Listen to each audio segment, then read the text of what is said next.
الحمد لله رب العالمين والصلاة والسلام على رسوله الكريم وعلى آله وصحبه أجمعين أما بعد يا أيها الذين آمنوا لا تلهكم أموالكم ولا أولادكم عن ذكر الله ومن يفعل ذلك فأولئك هم الخاسرون وأنفقوا مما رزقناكم من قبل أن يأتي أحدكم الموت فيقول رب لولا أخرتني إلى أجل قريب فأصدق وأكن من الصالحين ولن يؤخر الله نفسا إذا جاء أجلها والله خبير بما تعملون صدق اللہ العظیم۔ اے ایمان والو، تمہاری اولاد، تمہارے مال تمہیں غافل نہ کر دیں اللہ کی یاد سے، اور جو ایسا کرتا ہے وہی لوگ خاص طور پر ناکام ہیں۔ جو کچھ ہم نے تمہیں دیا ہے اس میں سے خرچ کرو اس سے پہلے کہ موت آئے، اور پھر اس وقت تم کہو یا اللہ پھر تھوڑی مہلت دے دیتا مجھے تو میں خوب کھل کے صدقہ کرتا اور نیک لوگوں میں شامل ہوتا، اور اللہ ہرگز کسی کی وقت کو، موت کو مؤخر نہیں کرتا جب اس کا وقت آ جاتا ہے، اور اللہ جو کچھ تم کرتے ہو وہ سب کچھ جانتا ہے۔ قرآن پاک میں اللہ ایک تو خطاب کرتا ہے یا ایھا الناس، اے لوگو، پھر ایک خطاب کرتا ہے یا بنی آدم، اے آدم کی اولاد، پھر ایک خطاب کرتا ہے قل یا ایھا الذین ہادو، اے یہودیو، پھر اللہ کہتا ہے یا اہل الکتاب، اے اہل کتاب، پھر اللہ تبارک و تعالی کہتا ہے یا ایھا الذین کفروا، اے وہ لوگ جنہوں نے کفر کیا، اور ایک اللہ کہتا ہے یا ایھا الذین آمنوا، اے ایمان والو۔ یہ جو اللہ کا خطاب ہے یا ایھا الذین آمنوا، یہ خاص طور پر اللہ تعالیٰ نے ہم سے بات کی، آپ سے بات کی، کہ پوری دنیا میں اس وقت 8 ارب کے قریب آبادی ہے، جس میں 1.5 ارب مسلمان ہیں، تو اللہ ان سے کہہ رہا ہے، باقی سب سے بات نہیں کر رہا، اب صرف ان سے کہہ رہا ہے جو لا الہ الا اللہ محمد الرسول اللہ کی گواہی دیتے ہیں۔ تو اللہ ان سے کہہ رہا ہے کہ اے ایمان والو، تو کوئی اسپیشل بات ہے جو اللہ کہنا چاہتا ہے، تو اللہ پہ قربان جاؤں کہ 1 کم 90 بھی پورا نہیں۔ یا ایھا النبی قائم مقام ہے یا ایھا الذین آمنوا کے، لیکن اگر ہم یا ایھا الذین آمنوا دیکھیں تو کل 99 دفعہ، اور اس میں بھی تکرار ہے، یا ایھا الذین آمنوا اتقوا اللہ حق تقاتہ، یا ایھا الذین آمنوا اتقوا اللہ ولتنظر نفس ما قدمت لغد واتقوا اللہ۔ تو اس میں بھی یہ نہیں کہ 89 آیات میں ہر دفعہ الگ الگ حکم ہے، نہیں، ان میں تکرار بھی ہے۔ کئی دفعہ ایک حکم کو اللہ یا ایھا الذین آمنوا کے ساتھ بیان فرماتا ہے۔ تو یہ سلسلہ چل رہا ہے کہ اللہ یا ایھا الذین آمنوا کے بعد ہم نے کیا کہتا ہے۔ تو ہم پیچھے سے شروع ہوئے ہیں، 29ویں پارے سے پیچھے کی طرف آ رہے ہیں۔ تو سب سے آخری جو یا ایھا الذین آمنوا ہے وہ ہے، یعنی شروع کرتا ہے اللہ یا ایھا الذین آمنوا لا تقولوا راعنا، یہ سورہ بقرہ میں ہے کہ اے ایمان والو میرے نبی کو راعنا مت کہا کرو۔ اس میں آداب نبوت ہیں کہ نبی سے کلام کرنے کے کیا آداب ہیں، عام آدمیوں کی طرح ان سے بات نہیں ہو سکتی، اس کے آداب ہیں۔ اور آخری یا ایھا الذین آمنوا ہے یا ایھا الذین آمنوا توبوا الی اللہ توبۃ نصوحا، اے ایمان والو اللہ کی بارگاہ میں سچی توبہ کرو۔ نصوحا میں بڑی لفظ نصوحا میں بڑی تسلی ہے، بہت بڑی تسلی ہے کہ توبہ اگر ٹوٹ جائے اور تم کر لو تو پھر اللہ جوڑ دے گا، پھر ٹوٹ جائے پھر تم سچے دل سے کر لو، پھر اللہ قبول کر لے گا۔ میرے نبی کا فرمان ہے کوئی دن میں 70 دفعہ بھی توبہ توڑے اور 70 دفعہ توبہ کر لے تو اللہ اس کی توبہ خوشی سے قبول فرماتا ہے۔ جیسے پہلی توبہ کو قبول کرتا ہے ویسے ہی 1000ویں توبہ کو بھی قبول فرماتا ہے، چونکہ اللہ پر ہمارے گناہوں کا اثر کوئی نہیں ہوتا۔ میرے اوپر زیادتی ہو تو میں معاف کرنے میں دیر کیوں لگاتا ہوں کہ میرے اوپر اس کا اثر ہوتا ہے، تو مجھے معاف کرنا مشکل نظر آئے۔ احضرت الانفس الشح، اللہ تعالیٰ نے بھی کہا کہ معاف کرنے میں تمہارا جو نفس ہے نا وہ بڑا کنجوس اور بخیل واقعہ ہوا ہے۔ تو میں اس لیے معافی میں دیر لگاتا ہوں کہ اگلے کی زیادتی کا ہمارے اوپر اثر ہوتا ہے، اس اثر کو زائل ہونے میں وقت لگتا ہے۔ بہت خوش قسمت ہیں جو اس اثر کو فوراً زائل کر کے معافی مانگنے پہ معاف کر رہے ہیں، بہت خوش قسمت ہے جس کو معافی مانگنا آ گیا اور جسے معاف کرنا آ گیا۔ اللہ اس کو بغیر حساب بھی کہہ دے گا تو میرے بندوں کو معاف کرتا رہا۔ ایک حدیث بھی یاد آ گئی، آپ نے فرمایا پچھلی امتوں میں ایک شخص تھا، اس کو اللہ کے سامنے پیش کیا گیا تو اللہ نے اس سے پوچھا تیرے پاس کوئی نیکی ہے آج مجھے دکھانے کے لیے؟ کہنے لگا جی میں تو 0 میٹر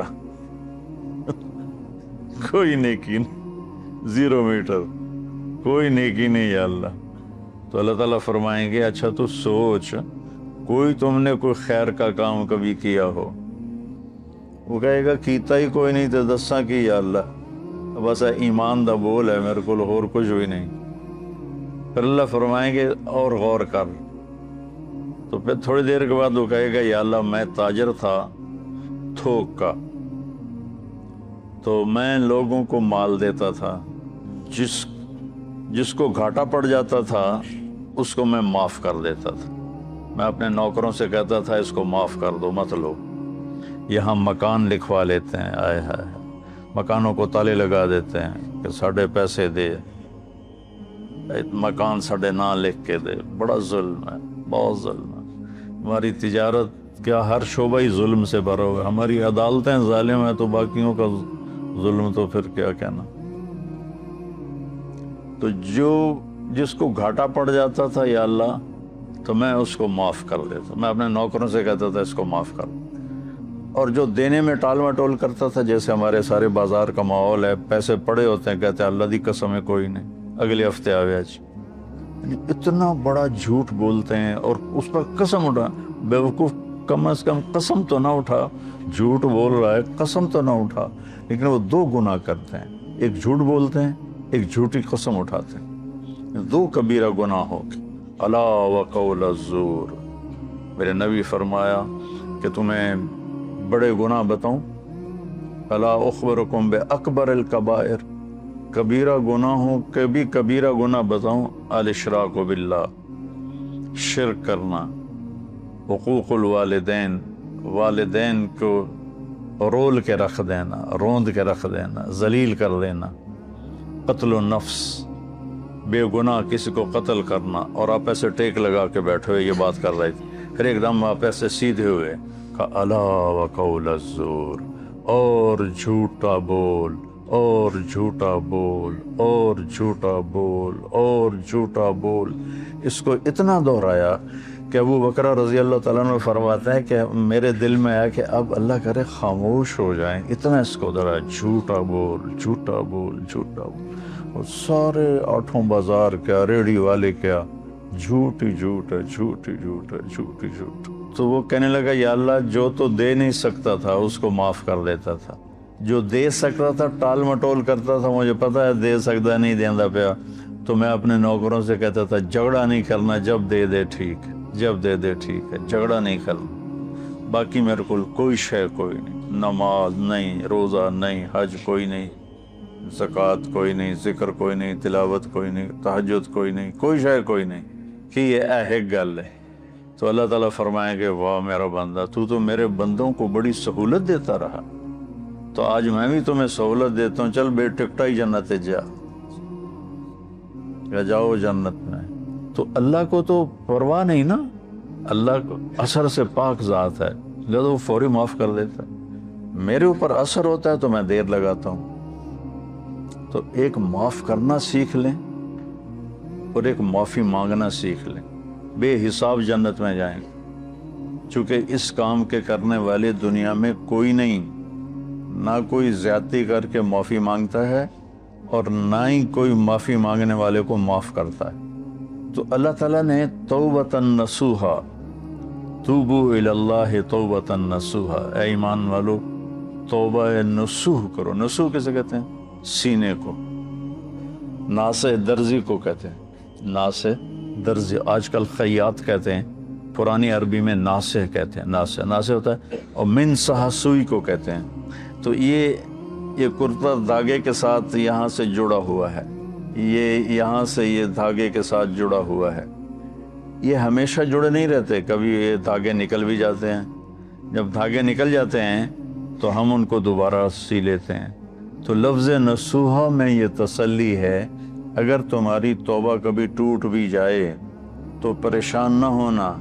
لوگ تمہیں کہیں گے تو عادت بنا لی ہے، ہر چوتھے دن تیری توبہ، کوئی قبول کوئی نہیں، تو میرے پاس آ جا، میری رحمت کا دربار بہت وسیع ہے، تو جب معافی مانگے گا میں معاف کروں، جتنی دفعہ مانگے گا اتنی دفعہ معاف کروں۔ قارون وہ مجرم ہے جس نے ایسا جرم کیا جو کائنات میں کسی نے نہیں کیا، کہ ایک رسول پر زنا کی تہمت لگائی، موسیٰ علیہ السلام پہ تہمت لگائی ایک عورت کے ذریعے سے۔ تو موسیٰ علیہ السلام سجدے میں گر گئے۔ اللہ تعالیٰ نے فرمایا زمین تیرے تابع ہے، جو کہے گا وہ کرے گی۔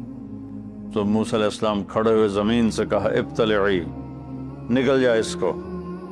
تو وہ زمین میں دھنسا، پاؤں اندر چلے گئے، کہنے لگا موسیٰ معافی دے دے، آئندہ نہیں کروں۔ موسیٰ علیہ السلام نے فرمایا اور پکڑ لے اس کو۔ تو وہ گھٹنوں تک چلا گیا، کہا موسیٰ معافی دے دے، آئندہ نہیں کروں۔ انہوں نے کہا اور پکڑ، وہ اور نیچے چلا گیا، موسیٰ معافی دے دے، آئندہ نہیں کروں۔ وہ معافیاں مانگتا رہا اور موسیٰ علیہ السلام کہتے رہے اور پکڑ اور پکڑ، یہاں تک کہ وہ سارا زمین میں دھنس گیا۔ اس پر قرآن نے 2 رکوع اتارے، اِنَّ قارون کان من قوم موسیٰ فبغى علیہم۔ پورے قارون کی کہانی اللہ نے سنائی ہے، وہ اتنا بڑا اس خبیث کا جرم تھا۔ اور جب وہ زمین میں دھنس گیا تو اللہ تعالیٰ نے جبریل کو بھیجا کہ جا کے کہو موسیٰ سے، موسیٰ تجھ سے معافیاں مانگتا رہا اور تو نے معاف نہ کیا، وَعِزَّتِي لَوْ اسْتَغَاثَ بِي لَأَغَاثْتُهُ، مجھے میری عزت کی قسم ایک دفعہ مجھ سے معافی مانگتا، میں اسے معاف کر کے باہر نکال کے کھڑا کر۔ جو قارون کو معاف کرنے کے لیے تیار ہے، ہم تو اللہ کے حبیب کی امت ہیں، ہمارے پاس تو ایڈوانٹیج بہت بڑا ہے، سفارش بڑی تکڑی ہے پیچھے ہے، بہت تکڑی سفارش ہے پیچھے، 2 جہان کے رسول کی اور اللہ کے حبیب کی۔ اللہ نے کسی نبی کی قسم نہیں کھائی، اللہ نے اپنے نبی کی جان کی قسم کھائی، لعمرک، تیری جان کی قسم۔ اللہ نے کسی کے شہر کی قسم نہیں کھائی، اپنے نبی کے شہر کی قسم کھائی، وَهَذَا الْبَلَدِ الْأَمِينَ۔ اللہ نے کسی نبی کی رسالت پہ قسم نہیں اٹھائی، اپنے نبی حبیب کی رسالت پہ قسم اٹھائی، یاسین والقرآن الحکیم انک لمن المرسلین، مجھے قسم ہے قرآن حکیم کی، آپ میرے رسول ہیں۔ اتنی بڑی ہستی پیچھے ہیں، سفارشی ہیں، اور اس کے باوجود میرے نبی نے فرمایا دیکھو کل قیامت کے دن مجھے رسوا نہ کرنا کہ تم فرائض چھوڑ کر آؤ اور حرام کاریاں کر کے آؤ، پھر مجھے کہو یا رسول اللہ میری جان بچائیں۔ تو دیکھو آپ نے اپنی بیٹی سے کہا یا فاطمہ بنت محمد انقذی نفسک من النار فانی لا اغنی عنک من اللہ شیئا، فاطمہ اپنے آپ کو جہنم سے بچا، اگر اللہ تعالیٰ نے پکڑ لیا تو پھر میں نہیں چھڑا سکتا۔ تو اللہ نے ہمیں اپنے حبیب دیے ہیں، ان کی وجہ سے تو اگر ہمارے حبیب نہ ہوتے تو ہم بندر خنزیر بن چکے ہوتے۔ جو ہم گناہ کر رہے ہیں وہ پہلی امتوں سے ہزاروں گنا زیادہ ہیں، اور جن گناہوں پہ اللہ نے کونوا قردۃ خاسئین، بندر ہو جاؤ ذلیل ہو کر، وجعل منہم القردۃ والخنازیر، اللہ نے خنزیر بنا دیے، کھڑے کھڑے خنزیر بن گئے، بندر بن گئے۔ اس سے کروڑوں گنا بڑے گناہ ہم کر رہے ہیں، پر ہم انسان ہی ہیں، ہماری شکلیں اللہ نے مسخ نہیں کی کہ پیچھے وہ اپنے حبیب کے آنسو دیکھتا ہے، طائف کا خون دیکھتا ہے، احد کے دامن میں ٹوٹے ہوئے دان دیکھتا ہے۔ ایسے تمہارا نبی تمہارے لیے کیا کیا قربانیاں کر کے گیا، اور ہم نے کس مہربان کو بھلا دی۔ کوئی ایسا مہربان لاؤ تو صحیح جس کے سامنے احد پہاڑ ہاتھ باندھ کے کھڑا ہو کہ آپ حکم کریں میں سونا چاندی بن کے قدموں پہ قربان ہو جاؤں گا۔ اور وہ حبیب رات کے وقت کبھی چارپائی پہ یوں گرتا ہے اور کبھی ایسے ہوتا ہے، حضرت عائشہ ساتھ لیٹی ہوئی، پھر کبھی یوں ہوتا ہے، پھر کبھی یوں ہوتا ہے، اور پھر ایک دم تھوڑا سا آگے بڑھ کے چارپائی کی جو لکڑی ہوتی ہے اس کے اوپر پیٹ کو فکس کر کے ایسے نیچے جھک جاتا ہے، ایسے بالکل نیچے جھک جاتے ہیں، سر زمین کے قریب چلا جاتا ہے۔ تو اس پر حضرت عائشہ رضی اللہ عنہا پریشان ہو کر اٹھ بیٹھتی ہیں، یا رسول اللہ خیریت، کیا ہوا کیا ہوا؟ تو آپ سیدھے ہوئے اور کہا عائشہ بھوک بہت لگ رہا ہے، بھوک بہت، تھوڑی سی بھوک لگتی ہے نا روزے، 3 دن گزر جاتے تھے میرے نبی کے منہ میں ایک دانہ نہیں جاتا تھا، عائشہ بھوک بہت لگ رہی۔ تو حضرت عائشہ رونے لگی، یا رسول اللہ آپ کے لیے کیا کمی ہے، آپ ہاتھ اٹھائیں ہر شے حاضر ہو جائے گی۔ کہ نہیں عائشہ، اسی فقر میں اللہ سے ملوں گا، میرے بھائی جو نبی تھے وہ اسی طرح فقراء چلے گئے، میں بھی ایسے ہی چلا جاؤں۔ لوگ اپنی اولاد کے لیے رزق مانگتے ہیں، مانگنا بھی چاہیے، مانگنا بھی چاہیے، مانگنا بھی چاہیے۔ اللہ کا نبی اپنی اولاد کے لیے کیا مانگ رہا ہے؟ اللہم اجعل رزق آل محمد قوتا، یا اللہ آل محمد کی روٹی مختصر کر دے، گزارے کی کر دے، گزارے کی۔ تو بہت خوبصورت ہے سب سے آخری ندا، اے ایمان والو توبۃ النصوح کرو، ایسی توبہ جو ہے اس طرح جڑ جائے دین کے ساتھ کہ جیسے دھاگا، سوئی دھاگا کپڑے کو کپڑے سے جوڑ دیتا ہے اور پھر کسی وجہ سے پھٹتا ہے، تمہاری توبہ بھی ایسی ہو کہ پھٹے نہیں۔ لیکن اگر پھٹ جائے تو پھر لوجد اللہ توابا رحیما، میرے جیسا مہربان بھی کوئی نہیں، تم آ کے مانگو، دیکھو میں کیسے معاف کرتا ہوں۔ اور آج جو ہے اس میں اللہ تعالیٰ نے ایک چیز کی طرف ہمیں اشارہ کیا ہے، اے ایمان والو تم مال اور اولاد کی وجہ سے اللہ سے غافل نہ ہو، عن ذکر اللہ، اللہ کے ذکر سے غافل نہ ہو جان۔ ذکر سے مراد سبحان اللہ والحمدللہ نہیں ہے، وہ بھی ہے، لیکن ذکر کا مطلب ہوتا ہے یاد، کسی کی یاد آئے تو آدمی اس کا نام لینا شروع کر دیتا ہے، نہیں ایک کیفیت بنتی ہے۔ یہ بچے یہاں رہتے ہیں، لمبا عرصہ رہتے ہیں تو ان کو گھر کی یاد آتی ہے لیٹے لیٹے، تو یہ کیا کہتے ہیں، گھر گھر گھر گھر گھر گھر، نہیں ایک کیفیت ہوتی ہے تو وہ یاد۔ تو جب میں نے رائمنڈ میں زندگی دی تھی تو جب میری 1971 سے اللہ نے مجھے اس راستے میں قبول کیا، جب شادی ہو گئی، شادی کے بعد جب میں رائمنڈ گیا تو اب مجھے ہر چیز کھانے کو آئے، اور مجھے بیگم یاد آئے، مجھے گھر یاد آئے، تب میں بیٹھ کے کیا کرتا تھا، بیگم بیگم بیگم بیگم بیگم بیگم بیگم بیگم بیگم بیگم ہے۔ یاد، ذکر ایک کیفیت ہوتی ہے، ذکر ایک کیفیت ہوتی ہے، اس کیفیت کا نام ہے ذکر۔ وہ جو یاد کر کے آپ کو ایک کسک محسوس ہوتی ہے، ایک ہوک سی دل میں اٹھتی ہے، ایک درد جگر میں ہوتا ہے، ہم رات کو اٹھ روتے ہیں جب سارا عالم سوتا ہے، وہ جو ایک کسک محسوس ہوتی ہے اور ایک اندر میں ایک اداسی کی کیفیت بنتی ہے، اس کو ذکر کہتے ہیں۔ پھر سبحان اللہ بھی ذکر ہے، الحمدللہ بھی ذکر ہے، لا الہ الا اللہ بھی ذکر ہے، اللہ اکبر بھی ذکر ہے، لیکن آدمی ہر وقت تو کام کر رہا ہے، ہر وقت تو یہ نہیں زبان سے کہہ سکتا، کام میں مشغول ہوتا ہے۔ تو ہتھیار کار وال دل یار وال، یا ہاتھ کار وال، کار ہے کار نہیں، کار پنجابی والا، جس سے ہم کوئی تجارت کر رہا ہے، کوئی زراعت کر رہا ہے، کوئی کھیتی باڑی کر رہا ہے، اس کو کہتے ہیں کار، کاروبار نہیں کہتے کاروبار. تو ہاتھ کار وال دل یار وال، اس کو ذکر کہتے ہیں کہ آپ کے دل میں اللہ کی یاد سمائی ہوئی ہو، اور آپ کی تجارت آپ کو جب کوئی غلط کام ہونے لگے تو اللہ کی یاد سامنے آ جائے. لا تلہکم، تمہیں غافل نہ کرے.